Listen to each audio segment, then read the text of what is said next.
दोस्तों, आज मैं फिर हाजिर हूँ नई कहानी के साथ। कहानी को मैंने नाम दिया है बात का बतंगड़।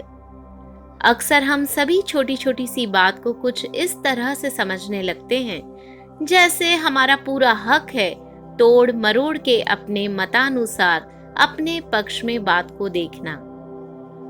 जो जैसा है उसे वैसा ही देख लें, ऐसी दृष्टि, ऐसी नजर कहाँ है अब।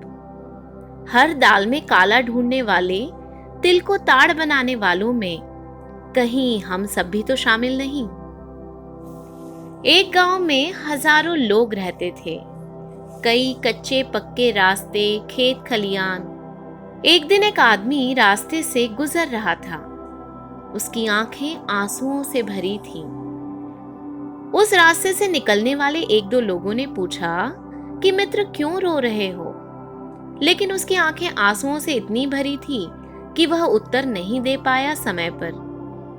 जो आदमी पूछ रहे थे वो भी चले गए और जिसकी आंखों में आंसू भरे थे वह भी आंसर नहीं कर पाया। लेकिन थोड़ी ही देर में पूरे रास्ते भर यह खबर फैल गई, लगता है इसका कोई रिश्तेदार मर गया है। किसी ने कहा रास्ते में कोई दुर्घटना हो गई है शायद। बात और बदली और लोगों तक फैली। लोगों ने कहा गांव में कोई महामारी फैल गई है। अब तो लगता है कल तक गांव छोड़ना ही पड़ेगा। और फिर क्या था, बात का बतंगड़ बन गया। किसी ने ना उस आदमी से जाकर पूछा और ना ही सच्चाई मालूम करने का प्रयास किया। महामारी के डर से गांव के लोगों ने नदी के पार कहीं और अपना एक अलग गांव बसा लिया और उस पुराने गांव को छोड़ दिया। गांव उजाड़ और वीरान हो गया। कुछ समय बाद लोग पूछते, ये गांव क्यों उजाड़ हो गया? तो जवाब आता, एक समय महामारी फैली थी, लोगों को रातों रात गांव छोड़ना पड़ा था। और दोस्तों, मैं आपको बता दूं सच्चाई क्या थी। सच्चाई ये थी कि वह आदमी गांव के पास एक छोटी से ढाबे में प्याज छीलने का काम करता था।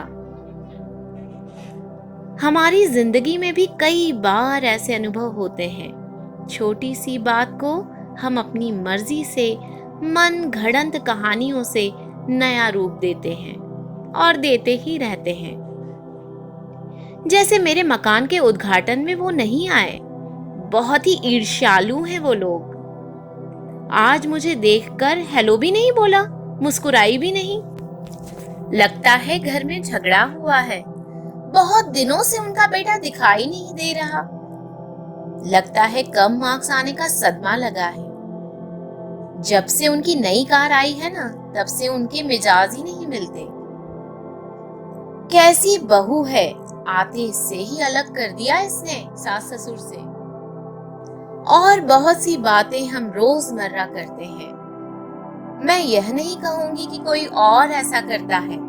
शायद मैं भी, कभी आप भी, और हम सब भी। कहानियां हमें मौका देती हैं सोचने का, समझने का, आत्मनिरीक्षण करने का। तो ये थी मेरी छोटी सी कहानी। आपको कैसी लगी? अपने कमेंट्स, सजेशंस जरूर लिखें। फिर मिलेंगे, तब तक के लिए अलविदा।